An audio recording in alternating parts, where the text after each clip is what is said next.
Bienvenue tout le monde dans cet nouvel épisode sur la collection de TD de chapitres, suites et séries de fonctions. Donc, on a commencé l'exercice numéro 1 et on est arrivé maintenant à la troisième exemple. F1 du x est égal nx au carré exponentielle moins nx. Et on va faire bien sûr l'étude de convergence simple et uniforme sur l'intervalle R+. Bon, cet exemple a la même idée que, si vous voulez, l'exemple numéro 1 de l'exercice, une petite discussion de x, si vous voulez, parce que vous avez un exponentiel moins x puissance n, donc, et l'exponentiel va imposer sa limite sur le n. Bon, finalement, comme j'ai dit, une petite discussion, lorsque le x est différent de 0, c'est-à-dire on a bien la puissance dans l'exponentiel, hein, l'exponentiel moins x, il est vraiment strictement plus petit que 1 et positif, donc bien sûr, il va imposer sa limite sur le n. Bon, le x au carré, finalement, ça c'est un réel, n'a pas d'influence, ça c'est quelque chose qui est constant. Ok. Et on va voir sinon, donc vous avez bien ou bien l'exponentiel, on a quelque chose qui est strictement positif. Au-dessus de l'exponentiel, c'est lorsque x est strictement positif. Sinon, il y a le cas où x égale à 0, on va voir qu'est-ce que ça va nous donner. Donc, l'exemple numéro 3 de l'exercice, c'est la suite de fonctions f1 du x égale n x au carré exponentielle moins nx. Bon, l'étude, comme j'ai dit, c'est sur R+. D'accord? Bon, c'est bien comme j'ai dit, la discussion, donc pour la convergence simple, je prends soit x appartenant à R+. Donc clairement, je pense que vous avez bien exponentielle moins nx. Si le x est strictement positif, donc il y a bien que quoi? N fois exponentielle moins nx, ça tombe bien vers 0. Bon, pourquoi? Parce que ça, finalement, c'est exponentielle de logarithme de n moins nx, c'est-à-dire c'est exponentielle si tu fais un n en facteur, donc ça te donne log de n sur n moins x, et le voilà, ça tombe vers 0. Il reste le moins x qui est strictement négatif avec le n. Celle-ci, ça tombe bien vers 0 lorsque n tombe vers l'infini. C'est exponentiel de moins l'infini. Et si x égale à 0, donc le R+, ou bien x est strictement positif, ou bien c'est égal à 0, en 0, le f1 de 0, bien évidemment, tu remplaces x par 0, tu trouves que c'est égal à 0, et ça tombe bien vers 0 lorsque n tombe vers l'infini, ce qui nous donne bien que quoi? Que la suite de fonctions fn, qu'est-ce qu'il fait? Elle converge simplement vers l'application nulle sur R+. Bon, c'est très bien. Pour la convergence uniforme, on a besoin de quoi? Donc, bon, on voit dans le cadre général, finalement, il travaille bien avec le sub de f1 du x moins f du x lorsque x varie dans i, le i ça c'est R+. F du x c'est l'application nulle, donc on parle bien de sup de f1 du x en valeur absolue lorsque x est strictement, ou plutôt supérieur ou égal à 0. On remarque bien que ici que fn il est comment? Lorsque x est positif, bon finalement il est toujours positif. C'est-à-dire ça nous donne bien, c'est le sup de f1 du x lorsque x supérieur ou égal à 0. Bon, il faut dire que, pas de nouveau ici, vous avez une fonction, tu vas essayer de voir le sup. Si tu as une monotonie remarquable, je ne sais pas, يعني مثلا إذا كان جات عندنا كان exponentielle moins nx, on a une monotonie remarquable parce que je sais bien que cette fonction elle est décroissante. Si on a uniquement, je ne sais pas, n fois x carré, elle est croissante sur R+, donc voilà, ça te donne ce que tu veux. Si tu n'as pas une monotonie remarquable, de telle sorte que tu trouves directement le sup, tu fais tout simplement une simple étude de fonction, un tableau de variation. Donc, c'est du travail classique finalement. Je pense que c'est pas bien sûr difficile de le faire. Donc finalement, un petit tableau de variation avec un petit calcul de dérivée te donne bien que le Fn finalement, donc Fn' s'annule en 0 et en 2 sur n, c'est ça. Ça c'est le x. Et voilà, tu trouves positif, négatif, croissante, décroissante. L'image en 0, c'est égal à 0. En plus l'infini, la limite à l'infini, c'est égal à 0. Donc c'est que le sup de Fn du x, pour x positif, il est atteint en 2 sur n. Donc on remplace ici, tu trouves n fois 2 sur n au carré, exponentielle moins n fois 2 sur n. Et celle-ci, ça te donne tout simplement 4 exponentielle moins 2 sur n. Ce sup-là, qui est égal à cette quantité, clairement tend vers 0 lorsque n tend vers l'infini. Le voilà, ça te donne bien que quoi? Que Fn converge uniformément vers sa limite simple sur R+. Donc vous voyez bien, ça c'est un exemple, si vous voulez, qui est plus ou moins, donc il est simple, pas de difficulté, un simple calcul dessus par un tableau de variation et il te donne ce que tu veux. Bon, juste une petite remarque ici. Si le Fn était le, si vous voulez, bon, juste une petite modification, on traite un autre exemple à la base de cet exemple-là. Bon, juste une petite remarque. Si le Fn était, Fn de x, disons, est égal à nx exponentielle nx, je pense que tout le monde va trouver bien la convergence simple de cette suite de fonctions vers l'application nulle sur R+. C'est la même discussion, on n'a pas de problème. Juste ici, un mot concernant la convergence uniforme, parce qu'on a utilisé ça dans l'exemple numéro 1. Donc j'aimerais bien que vous appliquez ce résultat dans cet exemple-là. J'aime bien de voir est-ce qu'on a convergence uniforme. Bon, lorsque tu vois cet exemple-là, et tu remarques que lorsque tu remplaces x par 1 sur n, ok, c'est remarquable que Fn de 1 sur n est égal à 1 fois exponentielle moins 1. C'est égal à exponentielle moins 1.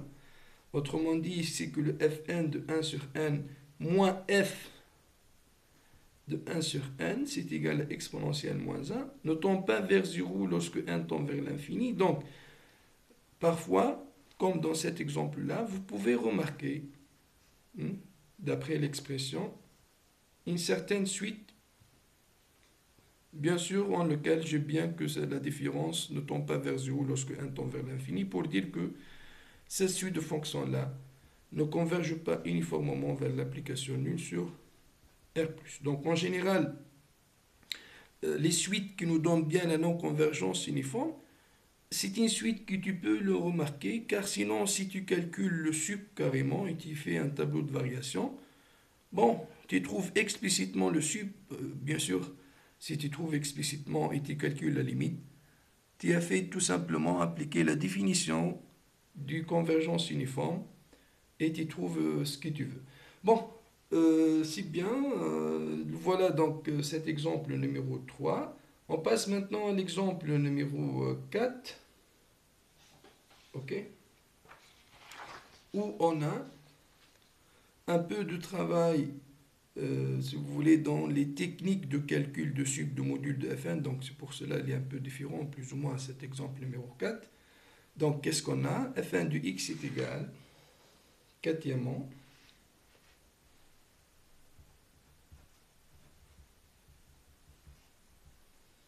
sinus x puissance n fois cosinus x, et on va faire l'étude sur l'intervalle 0. Bon, c'est très bien. Commençons comme d'habitude par la convergence simple. Donc pour la convergence simple, je prends soit x appartenant à 0 pi. D'accord? Donc, le Fn, vous remarquez bien, c'est de la forme, bon, lorsque x est fixé, hein, c'est constante fois a puissance n. Bon, juste une petite rappel concernant les limites de a puissance n. Lorsque tu as une suite de la forme a puissance n, ça tend vers quoi? Ça tend vers... Alors, 0, si le module de a, ou la valeur absolue de a, bon, je travaille bien maintenant avec a réel, si la valeur absolue est plus petite que 1, ça tend vers 1 si a égale à 1. Ça tend vers plus l'infini si a strictement plus petit que 1. Et finalement, pas de limite, ni fini ni infini, si a inférieur ou égal à moins 1. Donc voilà le cadre général. Bon, finalement, on est dans le cadre de quoi? Le sinus, il est en valeur absolue inférieur ou égal à 1. Bon, lorsque je travaille dans l'intervalle 0 pi, qu'est-ce que j'ai? J'ai tout simplement juste en pi sur 2. Donc vous savez bien qu'est-ce qu'il fait le sinus. Donc voilà, ça c'est le 0 pi. Ici, en pi sur 2, donc il fait le 1. Ça va? Donc, juste dans l'ouvert, plutôt dans le 0 pi, donc si x appartient à 0 pi privé de pi sur 2, vous avez bien le sinus de x, il est comment en valeur absolue? Déjà entre 0 et 1, donc en valeur absolue le plus petit que 1. Et ça nous donne bien que le sinus x puissance n multiplié par le cosinus d'une constante, ça tend bien vers 0 lorsque 1 tend vers l'infini. Si je prends maintenant x égale à pi sur 2, donc c'est qui reste un élément de 0 pi, il est ou bien différent de pi sur 2, ou là c'est égal à pi sur 2. Donc ici, le fn du x, ça vaut combien en remplaçant par pi sur 2? Donc le cosinus te donne bien 0, donc le voilà. Et ça tend bien vers 0 lorsque 1 tend vers l'infini. Pour dire finalement que quoi? Que Fn, qu'est-ce qu'il fait? Elle converge simplement vers l'application nulle sur l'intervalle 0 pi. Bon, vous remarquez bien dans la plupart des exemples dans cet exercice, on a bien la convergence vers l'application nulle, mais méfiez-vous, ce n'est pas toujours le cas. Il y en a beaucoup des exemples où la convergence est vers d'autres fonctions qui sont non nulles. Bon, ce n'est pas un grand problème. Ça revient au même finalement. Bon, d'accord. Donc ça, c'est concernant la convergence simple. Pour la convergence uniforme, on travaille comme d'habitude avec donc convergence uniforme. On a besoin de travailler avec le sub de f1 du x moins f du x.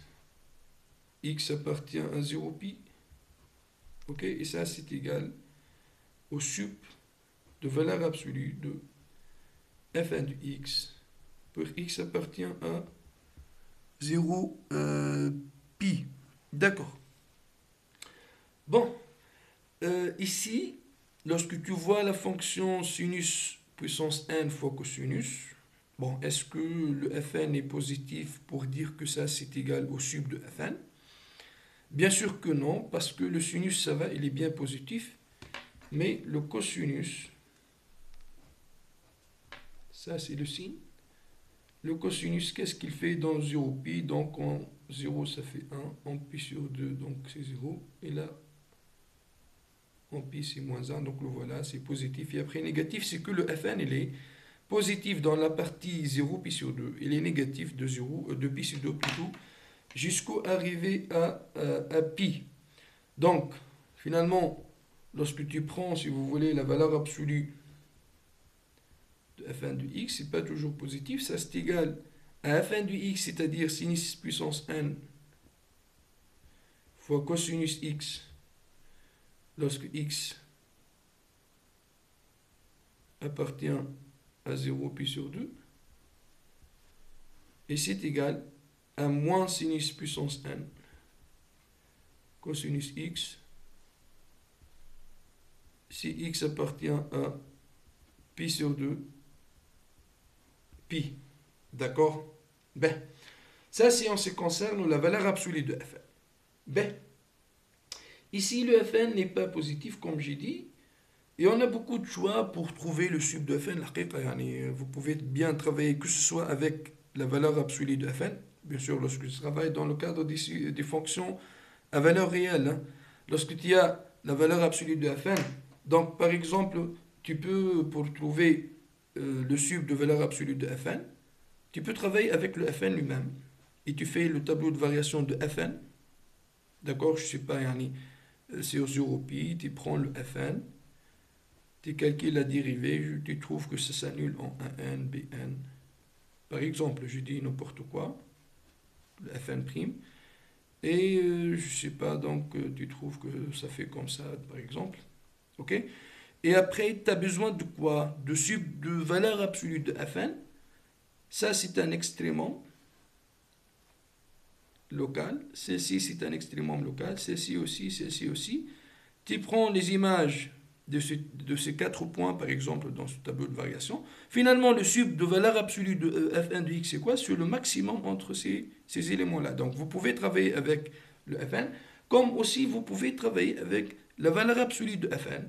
Et voilà, par exemple, dans cet exemple-là, il te donne deux expressions. Donc, tu as bien le choix de faire, je sais pas, de travailler sur 0 pi sur 2, par exemple. Donc tu fais le calcul de valeur absolue de Fn du x lorsque x appartient à 0 pi sur 2. Et après, tu fais le sub sur pi sur 2 pi. Et finalement, le sub sur 0 pi, c'est quoi? C'est le maximum entre le sub sur 0 pi sur 2 et le sub de valeur absolue de Fn de x pour x appartient à pi sur 2 pi. Donc le maximum entre les deux, c'est le sub sur 0 pi. D'accord, donc si ça c'est un chemin possible, donc si vous voulez, si on travaille avec cette expression-là, donc on a besoin par exemple de voir à quoi est égal le sub de valeur absolue de Fn de x lorsque x appartient à 0 pi sur 2. D'accord? Bon, ça c'est égal à quoi? On sait bien que sur 0 pi sur 2, l'application c'est positif, donc c'est que le sub de Fn de x lui-même, lorsque x appartient à 0 pi sur 2, pour trouver ce sup-là, donc juste on fait tout est dérivable, donc on n'a pas de problème là-dedans. Donc on dit bien que Fn est dérivable sur notre intervalle et Fn' de x égale la dérivée.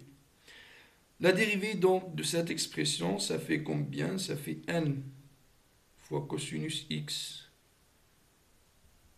fois sinus x puissance n moins 1 cosinus x, plus la dérivée de cosinus, c'est moins sinus x fois sinus x puissance n, c'est-à-dire que celle-ci égale à n, le cos carré, et vous avez sin et ici de sin, donc ça vaut mieux de remplacer le cos carré par 1 moins sin carré dès le départ, fois sinus x puissance n moins 1 moins sinus x puissance n plus 1.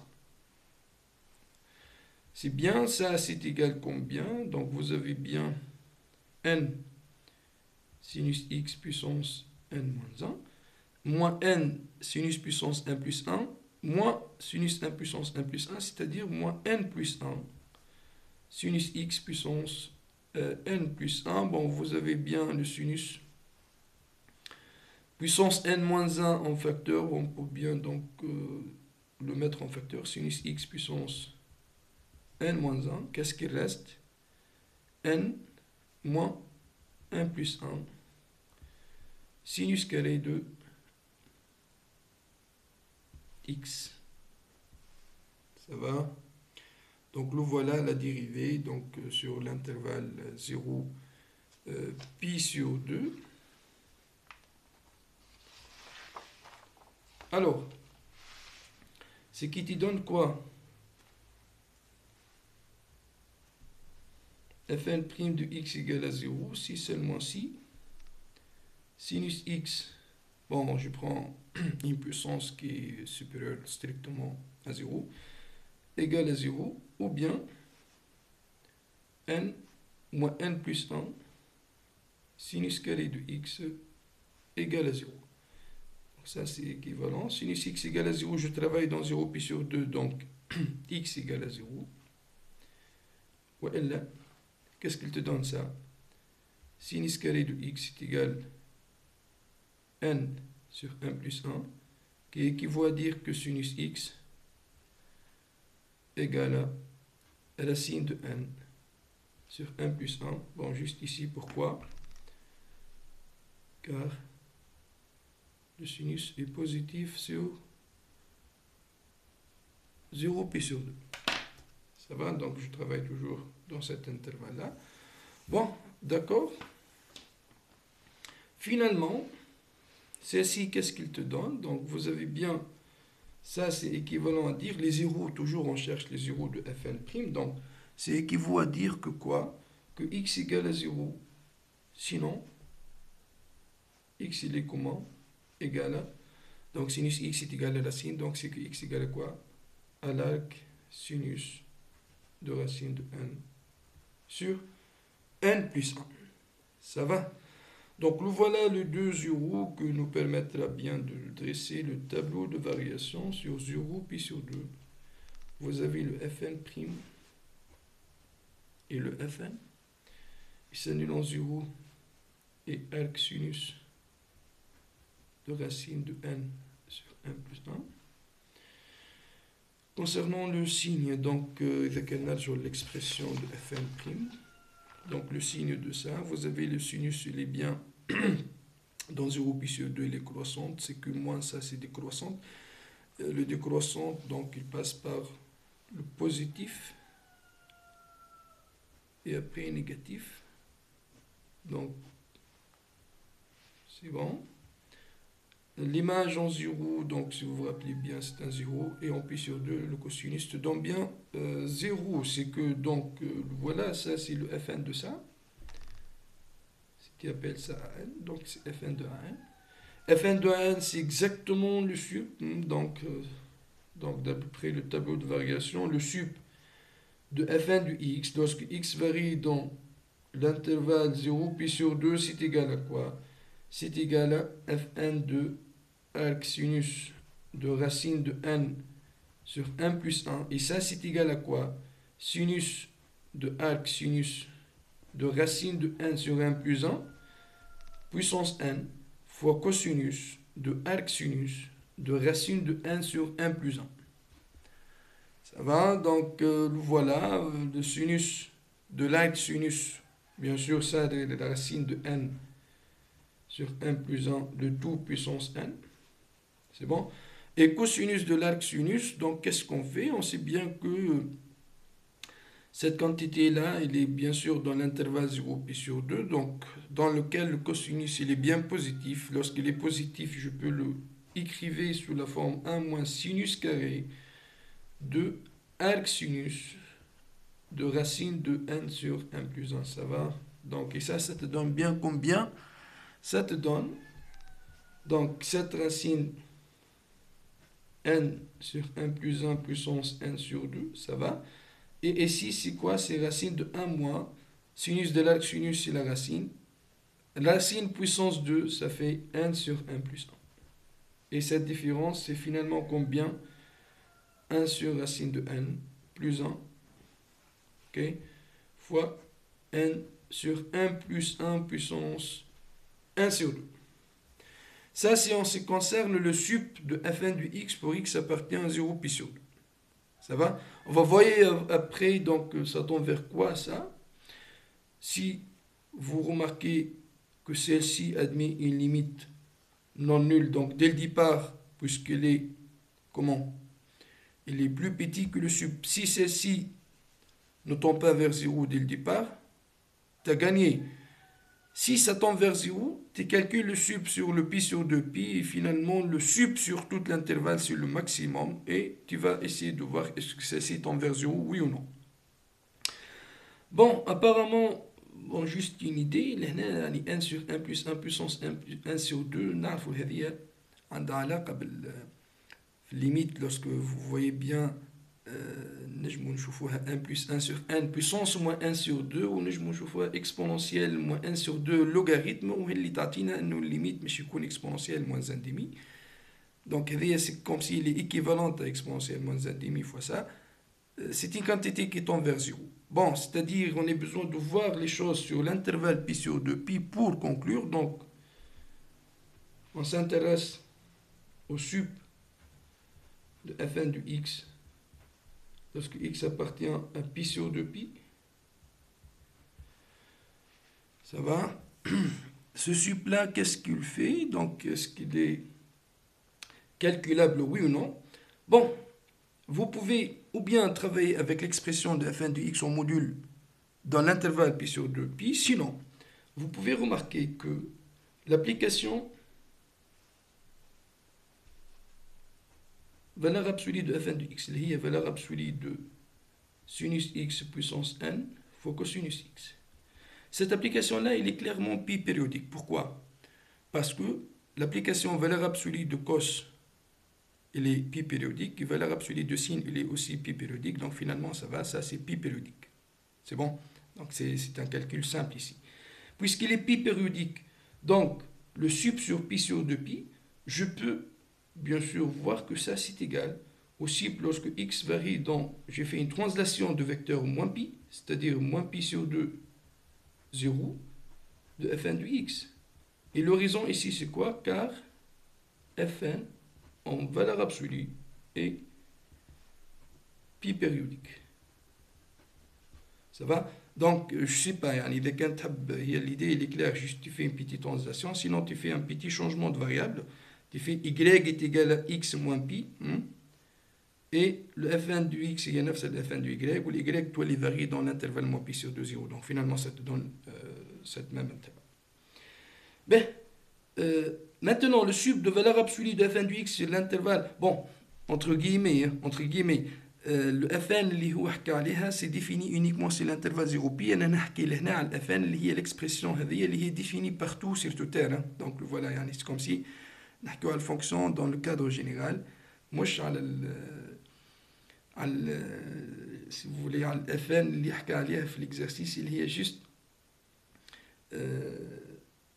la restriction, si vous voulez, de cette fonction sur 0 pi. Bon, finalement, celle-ci, une petite remarque si vous pouvez voir que lorsque tu remplaces x par moins x ici, tu trouves bien, bon, le cosinus ça te donne le cos et le sinus ça moins x avec un moins 1 puissance n. En valeur absolue ça revient au même, c'est-à-dire que l'image en moins x c'est l'image en x.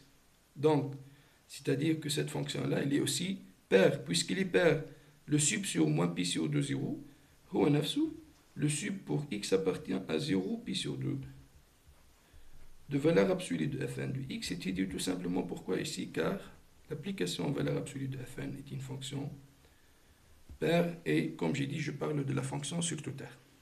C'est bon? C'est bien sûr simple vérification. Donc finalement le sup sur pi sur 2 pi هو نفس السوب نتاع نفس الفونكسيون اللي هي valeur absolue de fn sur 0 pi sur 2.